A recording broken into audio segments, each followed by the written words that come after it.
अॼुकल्ह जर्मनीअ में सोनहरी खीर जो इस्तेमालु घणो वधंदो पियो वञे। छा तव्हांखे ख़बर आहे त सोनहरी खीर कहिड़े खीर खे चयो वञे थो? सोनहरी खीर हक़ीक़त में हेड मिलियल खीर खे सॾियो वञे थो, जेको बरे सगीर जा माण्हू वॾे अरसे खां इस्तेमालु कंदा अचनि था। पाकिस्तान, भारत ऐं बांग्लादेश समेत ॾखिण एशियाई मुल्कनि जी ॿाहिराड़ियुनि वारे इलाइक़नि में इन खीर जो इस्तेमालु वॾे शौक़ सां कयो वेंदो आहे। आमतौर ते इहो खीर थकावट ऐं जिस्म जे सूर मां छुटकारो ॾियारण लाइ इस्तेमालु कयो वञे थो। जर्मनी समेत यूरोपी मुल्कनि में इन खीर खे इलाज तौरु इस्तेमालु करण सां गॾु खुराक जे बहितरीन ख़ासियतुनि जे करे बि इस्तेमालु कयो वेंदो आहे। उन में ताक़त ॾींदड़ ख़ासियतुनि सां गॾु इंसानी मुदाफ़ियती निज़ाम जे लाइ बि तमामु घणा फ़ाइदा आहिनि, जॾहिं त इहो तमामु सुठे ज़ाइके वारो पिणु हूंदो आहे। इहो खीर ठाहिण जे लाइ ज़ाहिरी ॻाल्हि आहे त सभ खां पहिरियों ख़ालिस खीर घुर्बल आहे। उन में ज़रूरत मूजिबि हेड जो इस्तेमालु उनखे सोनहरी रंग ॾिए थो, जेको सुठे ज़ाइके सां गॾु वॾनि फ़ाइदनि वारो पिणु हूंदो आहे।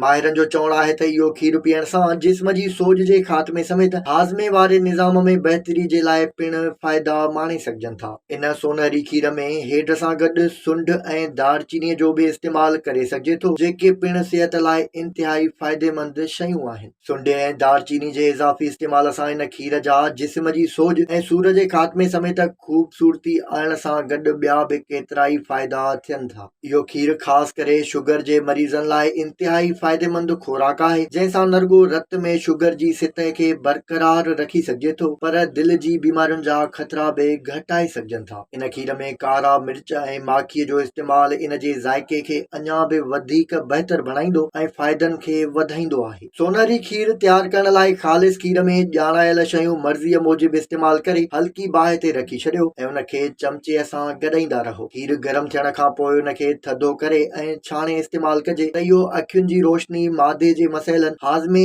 ऐं आंड्रीअ जे मसइलनि, ख़ूबसूरती, जिस्म जी थकावट ऐं जिस्म जी सोज समेत ताक़त माणण लाइ तमामु बहितरीन खुराक ऐं इलाज साबित थींदो।